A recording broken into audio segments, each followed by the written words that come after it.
Hello and welcome to Spokane County Spotlight. I'm Commissioner Al French, and my guest today is Jeff McMorris, Spokane County's Community Engagement and Public Policy Advisor. Jeff, welcome back. Thank you. On today's program, we are primarily going to be examining Spokane County's allocation of funds from the American Rescue Plan Act, also known as ARP. Spokane County will be receiving a total of $101 million from ARP. Combined with other jurisdictions in the region, is expected to receive approximately $208 million. So before we get started, Jeff, for the benefit of our audience, an introduction of the American Rescue Plan. Okay, well, the American Rescue Plan was actually passed by Congress 1 year ago this week. It's a $1.9 trillion economic rescue plan. And within that $1.9 trillion, they created a $350 billion pool of money for states, cities, and counties. And as you said, when they do the formula and crunch the numbers, Spokane gets just over $101 million out of that pot. So what are some of the main differences between ARP and 2020's CARES Act? The CARES Act came out under an emergency declaration. So you think about natural disasters when FEMA comes in, a lot of the red tape is waived, environmental impacts aren't needed to the extent, and the goal is all hands on deck, let's return this to what it was before the disaster happened. So CARES, the commissioners received most of the money for this region, and you were able to directly fund whatever group came before you. If they made a case and you agreed, you could fund them. With ARP, we don't have any of that bureaucratic red tape waived. It's all back with a little bit of extra. We have to do quarterly reports, annual reports. Actually, if you combine the rules with the guidelines, there's over 500 pages that we have to follow in this allocation process. And the commissioners aren't able to directly fund the way you did with CARES. So the commissioners or the city council members for the city's pots of funds, you actually fund a category. So you could say we're going to fund housing. And then anybody who's interested in doing housing would come and apply. So it goes through a RFP, a request for proposal process, which makes it kind of a two-step process. It makes it a longer process. But ARP is a 5-year plan, where CARES, they wanted all the money out quickly to work against the economic downturn we were in. This is actually a 5-year plan. You have until 2024 to make final spending decisions, and then until 26 to complete that spending. So these are one-time monies. We don't expect to see this kind of investment come our way again. And so you've got to be very strategic about how you use these one-time funds. And so that's important. We'll talk more about that as we go through here. So can you walk our audience through the lengthy process we've been through so far with these ARP funds? Yeah, so for the last 6 months or so, there's been a lot of board meetings of the commissioners as we're figuring out the rules. We want to make sure we do the process correctly. And the rules have been changing. The first few months, we were figuring out the interim rules. The final rules just came in early January, and the final compliance guidelines just came out last Monday. So now we're in a perfect time to actually pass something that we have these final rules, final compliance guidelines. But there's been a lot of public outreach the commissioners have done, and we do have a draft proposal that it's March 8th today, I believe, and you'll be voting on later this afternoon. Yeah, so the board will take its first official action this afternoon, but there'll be multitude of actions will be taken over the next couple of years as we get these funds allocated. So after all of that, where do we find ourselves now in the process of getting these dollars out to the community?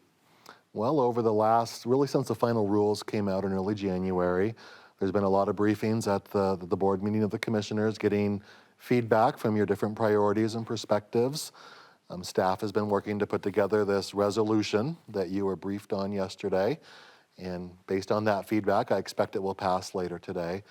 This first resolution, and the ARP guidelines require it to be a resolution, will include about $43 million worth of spending. So under half of the total county's allocation. However, almost 10 million of this is revenue replacement, which is a formula that was created by Congress for the county to replace funds that were lost due to the economic downturn and tax receipts not being quite as high. So of that 43 million, about 33 million is actually being appropriated into categories. The other is being moved from an ARP bank account to the general fund bank account, and at a later date, the board will decide how to allocate those funds. Yeah, the one thing that we've seen communities across this country experience with their governmental entities that rely on predominantly sales tax revenue. With the stores closed, with restaurants closed, hotels. I mean, it was many communities across the country had a pretty dramatic impact on the general fund.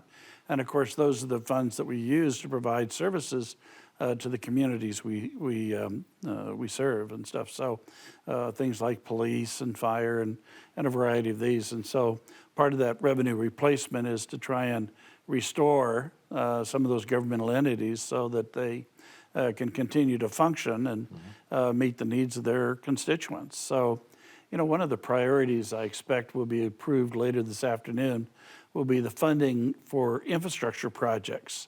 So for me personally, I'm looking to fund one-time investments that have a multi-generational return.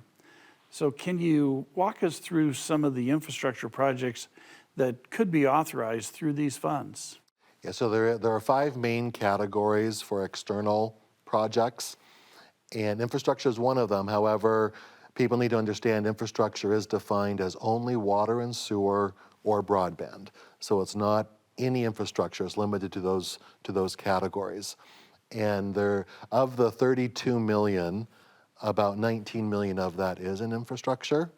One of the reasons was what I heard from the Board of Commissioners was if we're going to get these projects done this summer, we need to prioritize them in the first round. So the money's in place before the construction season. So there's funding in water and sewer, there's funding in some water storage projects, there's funding in stormwater projects. I know one of them is in the West Plains that you've been talking about. Yeah, so, as I look at how to spend these one-time funds, getting a return on this that is multi-generational, that you're making an investment that will provide a return for the community for many years and possibly decades in the future is one of my criteria as I look at opportunities. If you have a program that needs funding this year, then again next year, and again next year, and next year, well, that's not sustainable. And so unless you've got the ability to sustain the program, then basically you're getting one single year's return out of that. But infrastructure is something that's multi-generational. It not only meets current needs, but it also builds a foundation for future growth. And so, as you mentioned, the West Terrace neighborhood that's up on the West Plains has been challenged with stormwater for many, many years now. And so $5.5 million I've prioritized to be able to redo the storm drainage system up there to not only meet the needs of the existing residences that are up there, but also to lay the foundation for additional growth that's clearly happening on the West Plains. I know that one of my fellow commissioners, Commissioner Kearns, has been working with the Whitworth Water District to provide for additional piping to service areas that are currently underserved. And the Whitworth Water District has also gotten some additional funds for drilling and water storage. So again, something that you're investing not only in the needs of today, but the needs of our future developments as we continue to grow as a community. So those are just a couple examples of infrastructure expenditures that more than likely will be approved today and hopefully be under construction this summer or fall and stuff. So can you discuss some of the other specific priority areas the Board of Commissioners are considering today? And right before I do that, I do want to say with infrastructure, that is one of the categories that under certain circumstances you can directly fund a project, because if a government entity is really the only group that would do that work, Right. we actually can directly fund. So while most of the funding goes into a category in an RFP process, the two projects you just mentioned, our legal analysis has been we can directly fund those. Right. And in addition to those, there's $2.7 million going towards public health expenses. So government entities, private entities could apply also. If you can demonstrate a need under these categories, you can apply for some funds under public health expenses. There's $4.5 million in the resolution earmarked for affordable housing. Some of the conversation I've heard from the Board of Commissioners has been around some youth housing opportunities, youth, young adult, kind of up to age 25. There's also been talk on one program you've talked a lot about is having a down payment assistance program. And so I've talked with Councilwoman Betsy Wilkerson at the city to see what they're doing, if there's something to work together. You know, at your request, I did outreach to Habitat for Humanity and SNAP, a couple organizations in the community that we know offer some of those sorts of programs. So it'll still require applications. That's not a category we can directly fund, but that's $4.5 million. $750,000 is for nonprofits. You know, a lot of, you know, I think my kids like to go to the Mobius. You know, a lot of museums, a lot of nonprofits that offer activities, they were shut down. And not only were they shut down, but they couldn't do their traditional, everybody come to a hotel ballroom and raise money. So that gives an opportunity for some nonprofits to apply to get back up and going now that we seem to be returning to somewhat more of a normal life. And then another piece that actually does fall under infrastructure is broadband. Right. And a unique thing with the broadband, generally speaking, with ARP dollars, you cannot use them as the local money match if you try to get more federal dollars. Broadband is an exception. So if we can get some grants through the state, or USDA Rural Development often has broadband applications. Right now, the draft proposal, which I expect will pass, has $5 million, but often we have to provide just a 10% match. So we're hoping that $5 million will leverage another $50 million through the state or the federal government to do some significant broadband projects. You know, one thing that COVID, I think, showed all of us is the necessity to be connected to a high-speed internet to function in this modern world. With kids out of school, people working from home, that is one thing we've heard universally from around the county, from areas that don't have good broadband, that they would love to see some broadband. You know, that's one of the areas that Spokane County is really excels at is our ability to apply for grants and leverage local dollars so that we can bring more infrastructure development here to the area.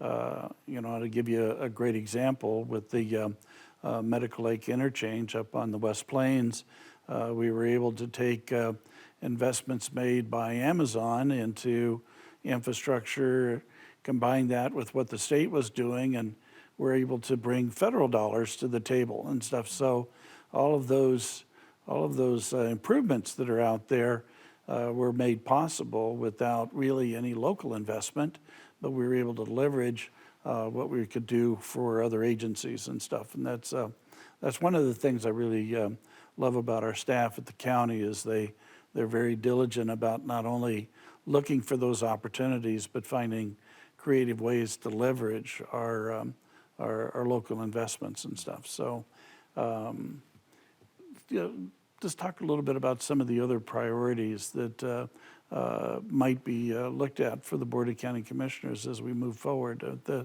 You mentioned the broadband, and you also mentioned infrastructure investments, but let's talk a little bit more about maybe housing and what that can do for us. Well, on the housing side, there is that $4.5 million we discussed, and there have been other projects that have been mentioned, but as you said, there's all this other money out there right now. The ARP money that's coming through federal government agencies and through the state agencies. So one thing I've heard from the board and appreciated is let's look and see where we can find those additional resources to bring to the community and maybe wait on some of these other decisions and save the ARP money for where we can't plug holes with other resources. And just this week, Arian started with the commissioner's office. Excited to have her on board. She's going to be watching for these grant opportunities and to pull together proposals. So, there's a couple hundred ideas that we have that we've looked through. I've gone through with each of the commissioners. And it's not that it's not going to get funded. It's just not going to get funded yet. Right. We're going to get this first money out, particularly around the infrastructure and the construction season. And we'll have a bit of a learning curve on the RFPs this first round, but there's still $58 million to be appropriated. And if for some reason the appropriations that I think will happen this afternoon don't get spent, they can be reappropriated up through the end of '24. So yeah, there's a lot of housing concepts up there. There's been a lot of ideas around youth, parks, sports, food security.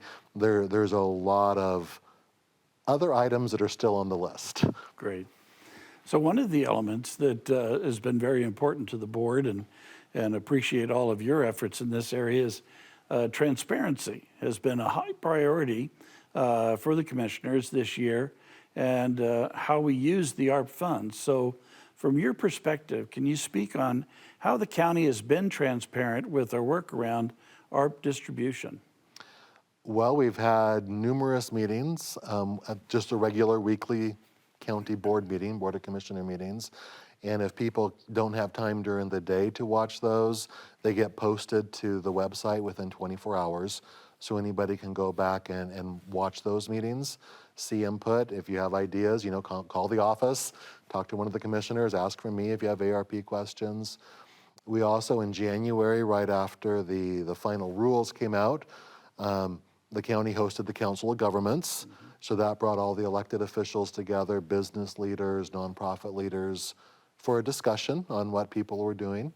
About a month ago, I was down in Fairfield. We did a town hall with Rockford, Fairfield, Latah, Waverly, Spangle, and the rural areas, getting feedback, a lot of broadband conversation there. You and I were just in Medical Lake this past weekend, meeting with the mayor there. She's pulling together a meeting for her city's ARP money, but we'll be out there tomorrow too, so we can have that county perspective, see what ideas come from that meeting that maybe the county and the cities on the West Plains can work together. I met Deer Park at the COG meeting, so I've had a lot of discussions with them on the north end of the county. So there's just a lot of outreach. We have a survey up. It went up November 1st, and over 1,500 people have replied to that with their ideas. And that's more broad strokes. Do you like public health more or housing more? And then we also, about a month ago, put up a link where you can just put in a specific project. So if you say, we should do X, Y, and Z to help this group, the commissioners can see that. If you agree, you can put money in that category. They'd still have to compete for the money in the category. So we're receiving input on specific projects, on just general overview of the funds. And then as we move forward, everything will be on the county's ARP webpage. So the resolution, when it's passed in its final form, will be posted. The RFPs will be posted there. The winners of the RFPs will be posted there. So all of this spending is going to be documented on a public website. As somebody that might be following the ARP funds over the last, half year, because they were actually, I think, legislatively approved last summer. In some communities, they jumped right out and started to allocate and spend dollars right away prior to the guidelines actually being made available to the communities. And, the one thing that, and you spoke about it a little bit earlier, the difference between ARP funds and CARES funds is that I think the ARP funds and the distribution system that was established by the federal government defines bureaucracy. I mean, it is going to be documented and reports and everything to the nth degree. Well, if you jumped out quickly and spent the money and it didn't meet one of the categories, your community is on the hook for repaying those dollars, and that can be in itself a pretty financially devastating impact to a community that thought they were doing a great job by getting out ahead and ended up being trapped by the bureaucracy. So really appreciate the very thoughtful process that you've established for the county and moving us through this in a very methodical way to where, one, we not only get priorities met, but more importantly, we make sure that we don't get ourselves sideways with the federal government and end up having to return some of these monies that are going to be very critical to meeting some of our local needs. There's two other projects that I wanted to touch bases on very quickly. One is that the airport has been successful in getting a grant, a couple grants to build a rail transload facility. And a rail transload facility is a facility that takes containers off of rail cars and puts them on semi-trucks for local distribution, or we'll take them off a semi-truck and put them on a rail car to be distributed either to the Midwest or over to the coast in Seattle and Portland. So, but one of the things that transload facility is needed is access to sewer and water. And so one of the allocations that will be considered this afternoon is extending sewer and water to that facility. That'll make that a very marketable opportunity for attracting new businesses and new jobs to the community at large, much like we've done with Amazon and so many of the other new businesses that have come to this area. The other thing is that we're also going to be extending sewer and water to a site that the airport has groomed for a aerospace manufacturing facility.